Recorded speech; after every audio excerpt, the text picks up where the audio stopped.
Welcome to the podcast that's designed to fuel your success in selling technology solutions.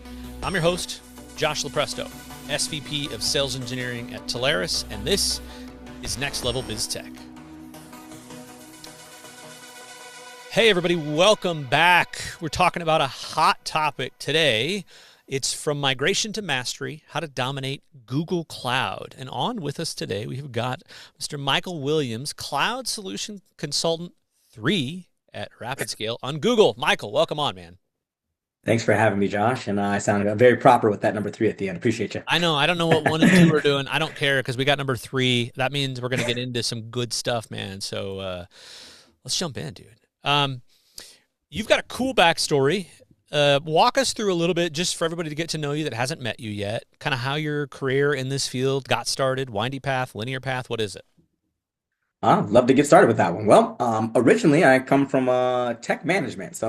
Let's take us back to my first 7 years at PayPal, running our products there.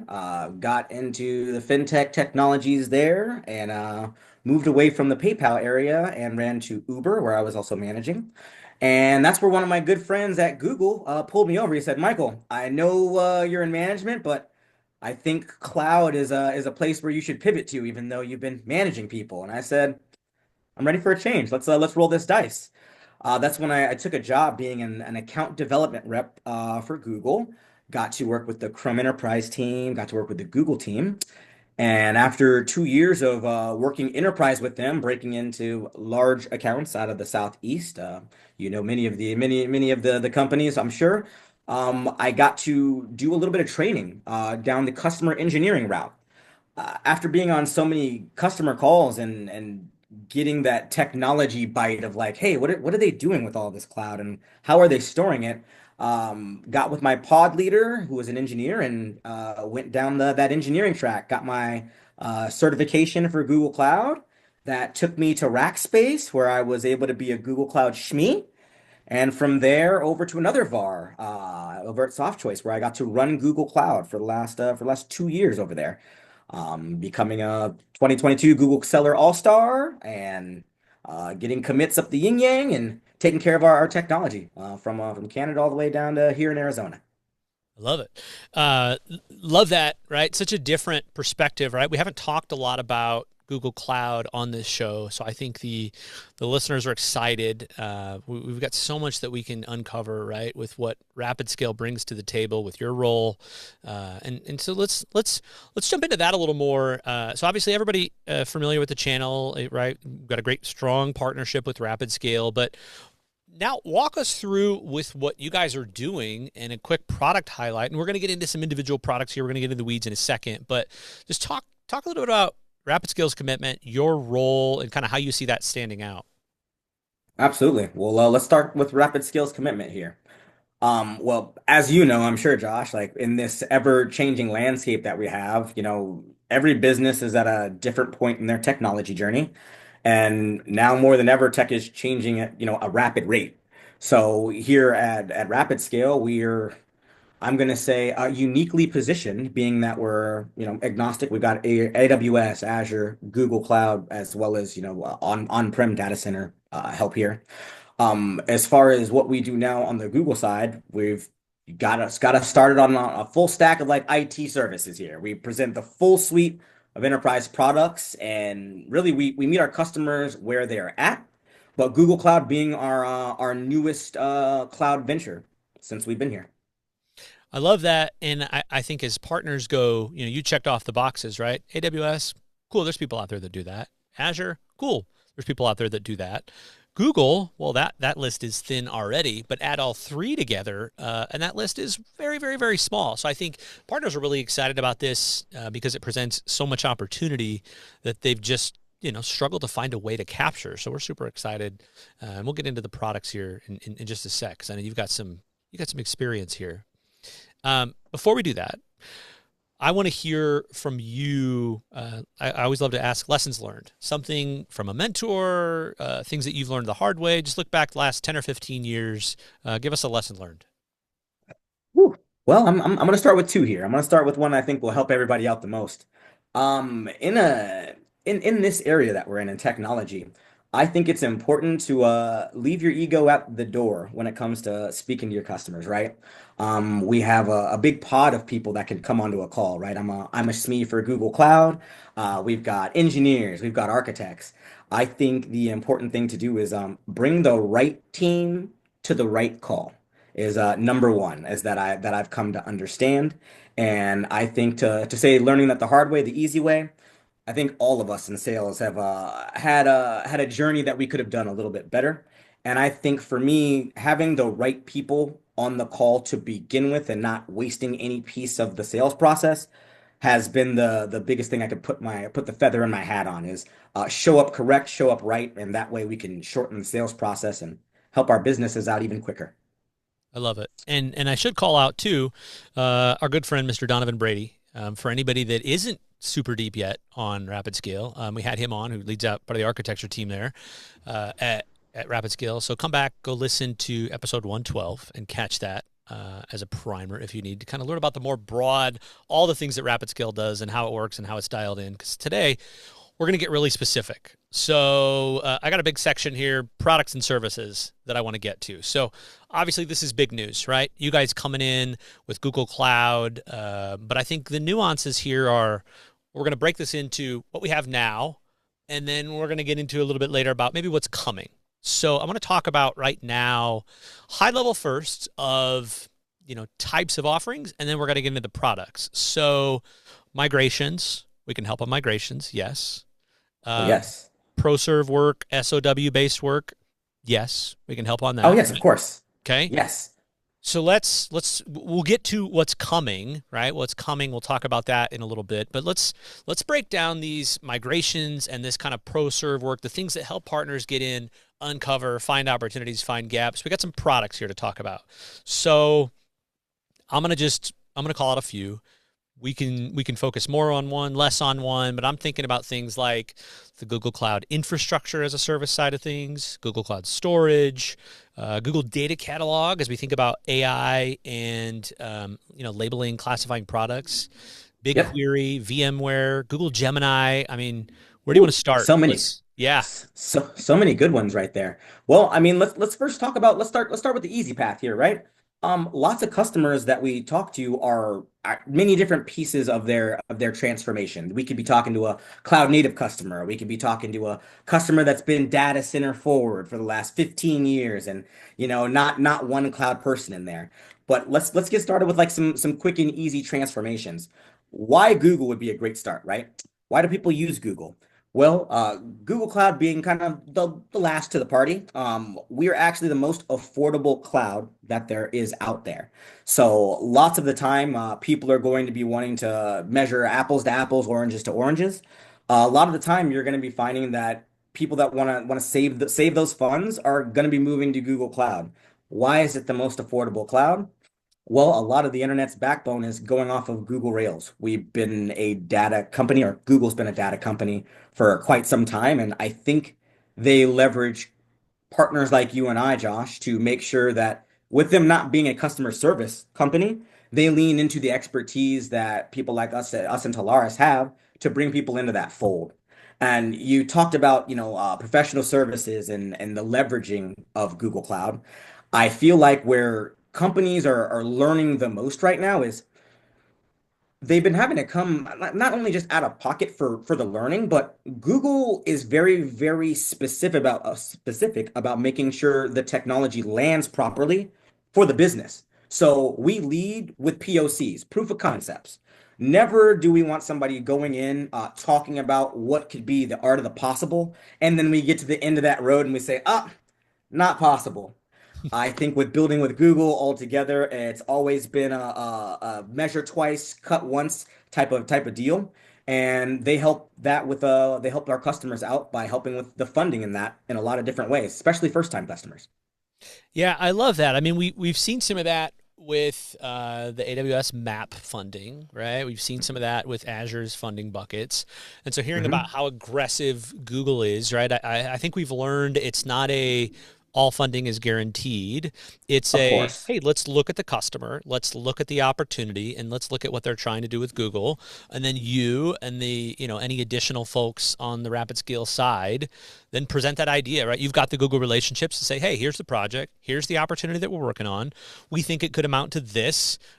Would you issue funding dollars for it, right? So I think the thought then is, let's look at each of those opportunities and let's ask for that any chance we can. No guarantee that it's going to get funded, but you've seen them obviously very incentivized to want to move more migrations. Presumably, my guess is they love to move people off AWS and Azure versus just I mean, it's always fun getting people into Google, no matter how they get there. But definitely, showing them the way and bringing them from another cloud is always fun. You mentioned how AWS funds. I'll give you like the verbiage here, right? Partner development funds, PDF, PSF funds, partner sponsored funds. They have many different ways for businesses to get started, get their toe in that water without having to bust into that technology bucket for how much money everybody has for the year. I'm sure you know, just like I do, the budgets, sometimes they get thinner, sometimes they get thicker.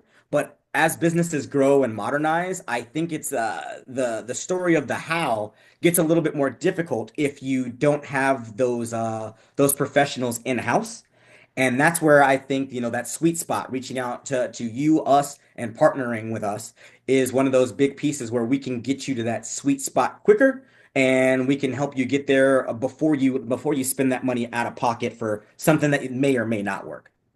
so. If I'm a partner and I'm listening to this and I've got maybe existing customers that I know have Google infrastructure or debating it, or I'm trying to tackle a new customer prospect, if we say, all right, you've established obviously there's some great cost benefits there, but if I look at it as just kind of a products to products, maybe what they have now versus what they could have, give me a couple ways that you think things like, Google's obviously got the data angle. They've had the data angle for a long time, but Yes, I they mean, do. we'll get to Gemini in a second and all of that. But I mean, what products do you see standing out purely on kind of their merit of how great they are? Great question. Well, if we want to just take, AWS versus Google, right? Even looking at the product stack, AWS has about 3 times as many products as Google does, but those products are in similar silos, right? We've got BigQuery, and that's going to be handling a lot of our big data and pieces of that. But you can have those different pieces on the AWS side that might have 2 or 3 different products. I think when it comes to playing well with others. Google builds technology not only for Google, but things like Anthos, with their service mesh that works for AWS, works for Azure. Look at your microservices across all 3 clouds. Very huge. But as far as like the big differentiation between what's awesome about Google, I think is going to be about the usage on the inside, and for me, the graphic user interface, the GUI, as well as the savings that come behind that. Now, when you talk about customers moving, migrating, moving down this route, the best thing that I can say, and one of the things that brought me here to RapidScale, we are big on making sure everything is well architected. You've got engineers, architects, you've got a lot of people that have turnover in and out. When it comes to working with Google, when it comes to working with RapidScale and your team as well, we're big on well architected frameworks. We're big on seeing what you have, where that data is at. Is it usable data? And when you talk about, AI and these pieces, Google's big on huge. We're huge on the AI front, especially with like, the partnerships that we have even with Anthropic and our own AI internally. The biggest piece for customers right now is, are they going to be using or trying to get into AI because they want to catch up and they're afraid? Or are they trying to tune up something that they've started before? And are they getting the money out of what they're doing? Is their data going to be usable enough to be able to get what they want and pull all of those pieces out of it? Is another big thing that Google, leans onto. Makes sense. All right, let's talk. Let's go to the AI side of things, right? So when you think about large language models, I think everybody's going through this process of what do I have? Where is my data? Is it classified? Is it labeled? So obviously, when we talk about we've done a lot. We've talked about Microsoft, and they've got Microsoft Purview to help people label and classify before it then feeds into Copilot. So now with Google, we're talking about Google Data Catalog before it then feeds into either BigQuery or the Gemini design or whatever. Correct. Where do you feel that in a large language model world, again, if somebody's they see the beauty of AI and they go, we want that, we got to go build that, and now the IT team is tasked with, okay, we got to go figure that out. Where do you see the Google stack, Gemini and Anthropic and all of those things standing apart? Great question. Well, let's just talk about the AI shift in general and the AI push. I feel like AI, along with a lot of other people, AI is kind of its own zeitgeist, right? Like they are either out of fear or excitement trying to adopt. So we've got people that are exciting wanting to adopt, and they feel like if they don't invest now, they'll be left behind, is what a lot of my enterprise, customers are talking about. And as I'm not sure if anybody out there has gone to Google Cloud Next in the last year, but we could see that Wendy's and fast food like that are trying to adopt as quickly as possible and see where they're fitting. I'm gonna think that, and I'm gonna say this out here, we have a pretty mature AI practice here, right? We got quite a robust team. We got 6 people with PhD credentials, including the technologies that GCP has to offer. And we like to take care of our AI just like Google does in a very rational way, right?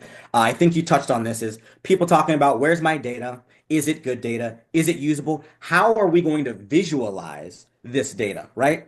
And going down this route, and in the couple of deals that I've already done in the past year, putting AI together with being able to visualize that to whether it's your C-suite, whether it's going to be your in your customers for customer facing employees, it's it's looping your AI with Looker on Google's side, right? If I have some sentiment analysis that I want to get done, let's just say I run a business that has some sort of sauces or some sort of anything where people can give you quick feedback. I can tap that into whether it's TikTok, whether it's Instagram. We can pull that data in, and it's all about visualizing it the right way. Good if you can get a big long list of data and it shows you a couple pieces, but if I need to put this into something usable very quickly, this is where Google comes into this. It's all about ease in use of its products, and I think when you're talking about AI in general, there's many different facets to that. It's where's my data? Where am I going to get it? And who am I going to deliver this to for end goal? And is this multiple pieces? And how can I quickly get it there? And I think that's where Google not only tying their AI practice in with how to visualize that, with how they're doing again the looker play with it, is big for customers as well because they need to get the understanding down and need to adapt to the many different audiences that we're speaking to. It's good. All right. So when we were catching up last week, you were talking about just example after example, right? You've been in a lot of deals, and I think that's what's great.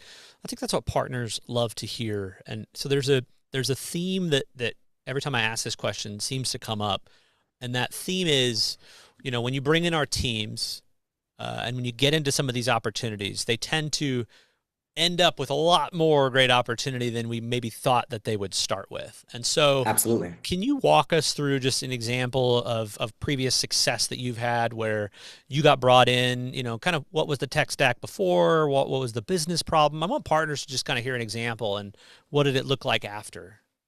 Oh, I'd love to. I can bring up a very recent one. Let's say we start off with a cloud conversation. You know what I mean? We come in here, we take a look at an enterprise customer's cloud spend. Let's say they're spending, 500 to $1 million a month. The first thing that we get brought in for might be to take a look at their how are they using this data? Like how's their bill breaking down? Is there any way that we can optimize this? Are the CPUs I'm using even being used, at a good rate? Are they all at 40%? Are they all 80%? We get a lot when we first get in there and we get to see the console and we get to see how a business is putting together their cloud lifespan, right? How is it being used? Where's the money going? Are these broken into projects? I think the first thing that we do, again, starting with the data, figure out where we're starting with. Then we go down and we start uncovering these pieces. So for this customer, let's just say they were spending, let's say $30 million in a year. All right. With these types of customers, it might start off where we're talking about contracts. We're talking about either a renegotiation or maybe adding in a smaller piece of some technology on AWS or Google. All right. But once we get into there, let's say that I need to now find some gaps in this, in your bill. Then, if somebody, let's just say you're containerized, you've got You've got Kubernetes running in here. Soon as we get into looking at how somebody's tech stack's broken down, we get to see where those gaps are. And that's when we get to start plugging in other technologies, kind of like Cast AI. All right, let's just talk about because Google has a great relationship with Cast AI and also Hugging Face. But let's start with Cast AI. We can get a customer that thinks they're doing a fantastic job. They've got the robust engineering team, they've got the architecture team. But lo and behold, we see that everything that's running in Kubernetes isn't optimized. Your $500,000 a month really should only be $380,000 a month. This commit that we were going to do for 1 year for 30,000 has now just uncovered another $400,000 deal that we can do to optimize. Now, in going through all these containerizations that we have, we figured out that your app isn't completely broken down in its monolith, and we're only monitoring Kubernetes workloads on 50% of your app. What's the rest of it going to do if it breaks down? And these are those digging through and having these great conversations with not only, like I said, the right people on the phone, Josh, but also getting that data real time with these people with our customers, right?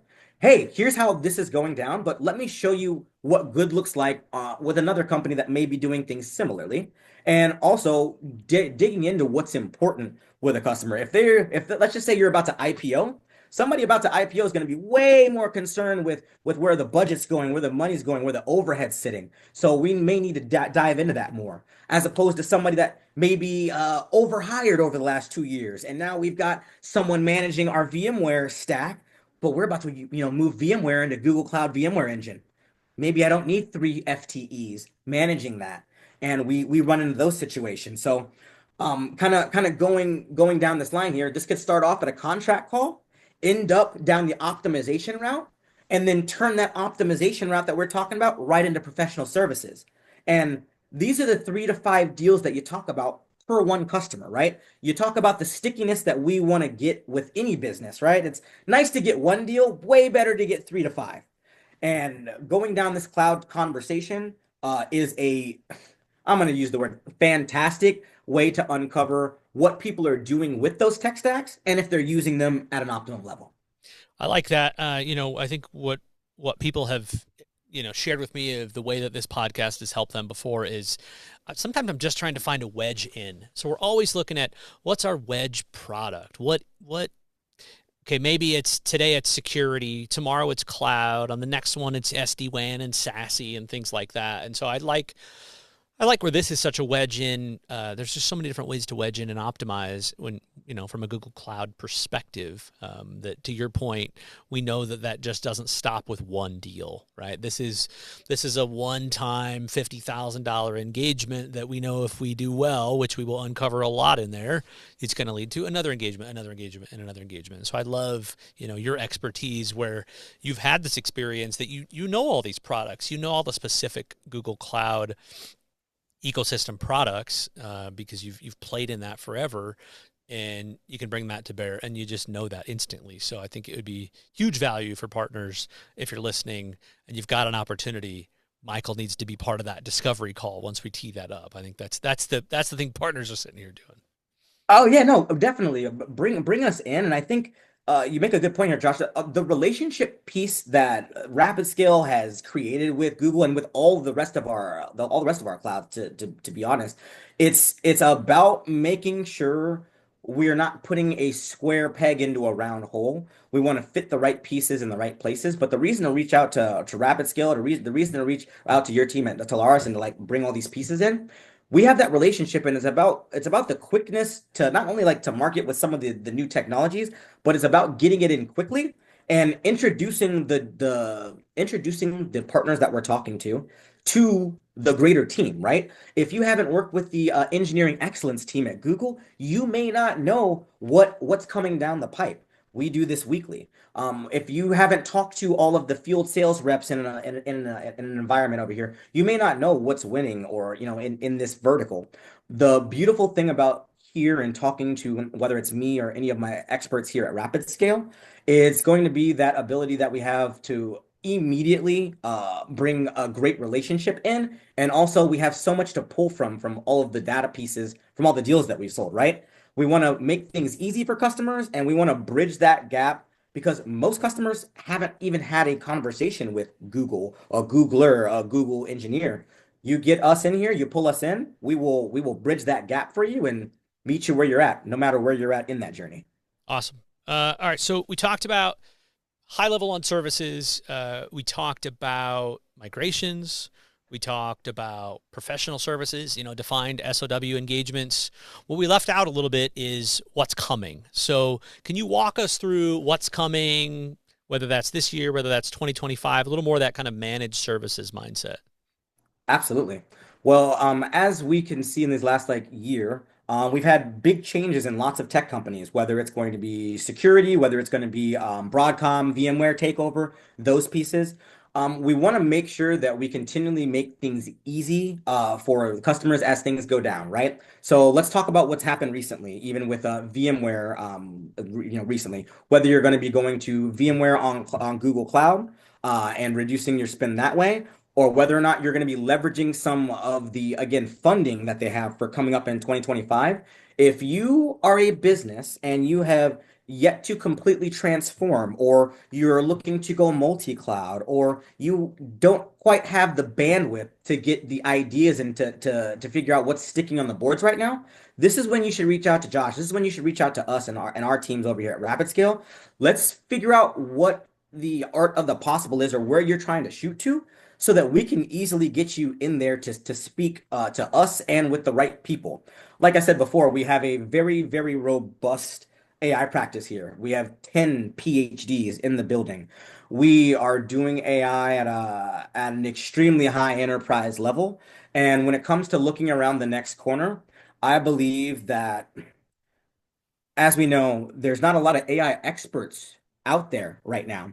Therefore, a lot of the hiring that's happening right now isn't quite 10 AI people. You're having to lean on the experts that are already, out here, out in the field. So I would say to the people that are listening, to the customers that are listening, to the partners that are listening, uh, reach out and grab us. We want to help. We want to show you what good looks like. We want to show you what Google's been doing in the background. We want to show you all of these pieces. And when we meet up with our customers, even quarterly, Josh, even our month-to-month customers, we're meeting up with people for their executive leadership meetings quarterly, to give them the updates on all the Google pieces that are coming down the pipe. And for last year, where I think a lot of partners were missing the boat, is when BigQuery slots came out. We have a lot of customers utilizing BigQuery, but we didn't have a lot of people that modernized and utilized BigQuery slots to bring down that spend every month. If you don't know how to do that, or you don't know that that's coming down the pipe, this is what you should be tapping us for. We want to tell you where people are optimizing, what the new technologies are that are front of mind for, doesn't matter your vertical. If you're in finance, if you're in healthcare, all of those pieces, and especially if we're talking about healthcare, Google's leading the way on those pieces. For anybody that had to go out and get any type of shot, yeah, get any type of shots for Moderna, when we were working with Moderna to get things to market as quickly as possible. These are the pieces that you want to contact us for, and we want to know what sort of data you have. We want to help you out with training those models, those data sets, and leveraging your data. That's what we want. All right. So, for the partners that are listening, they're itching, going, all right, I understand the products. I understand some of the differentiators.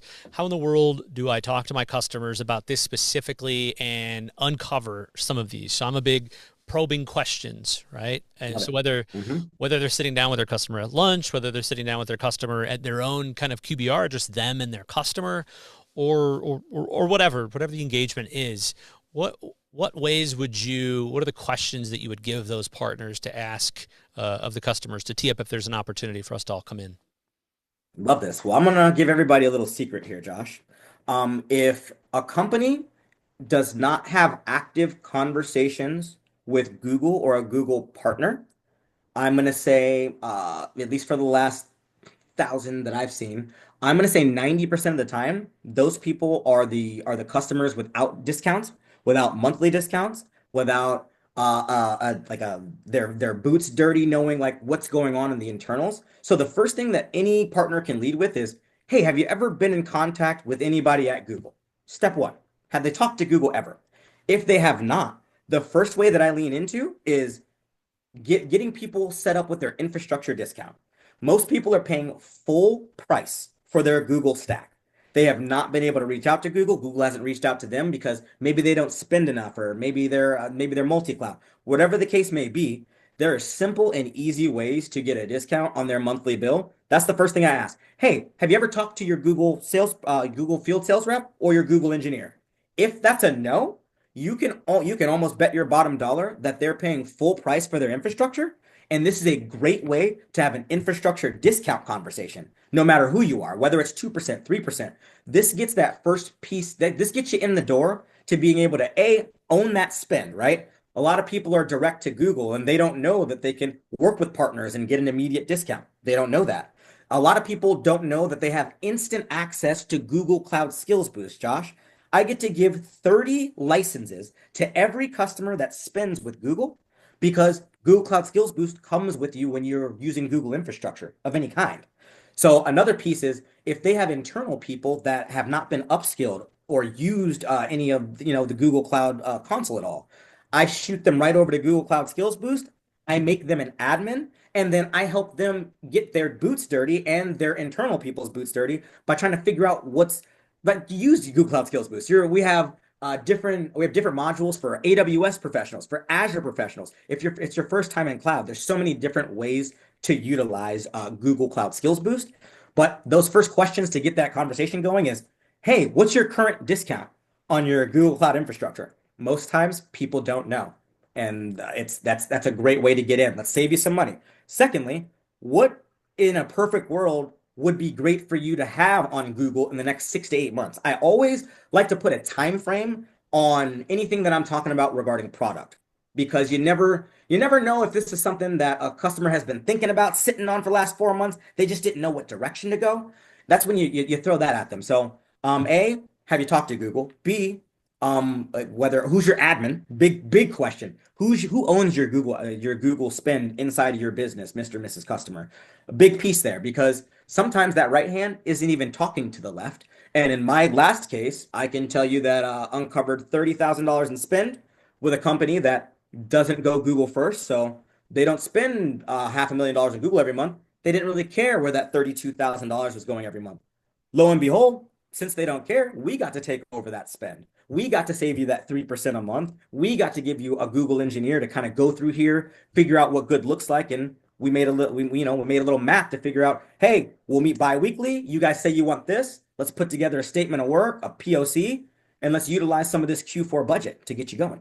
I love it. And I think for the partners, right? I look at that as if you can get into that initial conversation to tee up to have some sort of kind of discovery about how we can help, that's inevitably what we would expect to uncover, right? And I think the thought, if I'm the customer and I hear that idea, the idea is if we can uncover that, imagine how much more we can help optimize, right? And then what that really turns into is that product then is a paid consulting engagement or a paid SOW for some time-based work. I think what you guys would elicit to that customer is them realizing, wow, there is some incredibly deep, easy to work with expertise on this side. And if they immediately found us cost savings, imagine what else they could find us. So I love that angle. Oh, absolutely. And I think just another piece here is as we know, we're all in tech. Identity and access management, bad actors are is usually the catalyst for a lot of things that happen internally with big businesses. I think touching on whether or not they're properly utilizing their identity and access management, again, double clicking on who's your current admin for your Google Cloud console or even your AWS console, any of your consoles. Who's the admin? And have you guys done an IAM check to see, any of the people that have left in the last 90 days? You'd be surprised, just like a lot of people are, of the large businesses that have 15 people that still have access to their Google Cloud console. Yet we haven't checked that out. And those holes we need to plug as soon as possible.